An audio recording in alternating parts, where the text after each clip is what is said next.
در این ویدیوی آموزشی میخوایم به شما آموزش بدیم که چجوری در PS5 بازی‌های رایگان رو دانلود کنید. قبل از شروع باید بگیم که برای استفاده از بازی‌های رایگان PS5 حتما باید کنسول آپدیت شده باشه و یک اکانت PSN برای خودتون ساخته باشید که ویدیوهای آموزشی مربوط به هر دو رو میتونید در قسمت بلاگ سایت تکسی رو مشاهده کنید.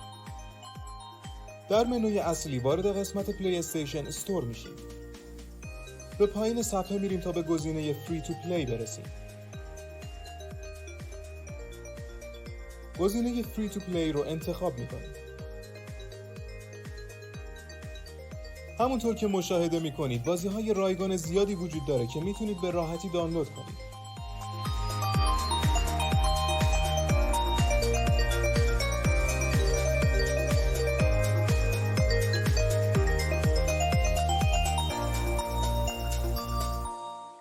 به عنوان مثال ما بازی انلیستد رو انتخاب میکنیم. در صفحه بازی گزینه دانلود رو میزنیم. الان بازی مورد نظر شما به لیست دانلود اضافه شده و میتونید اون رو مشاهده کنید.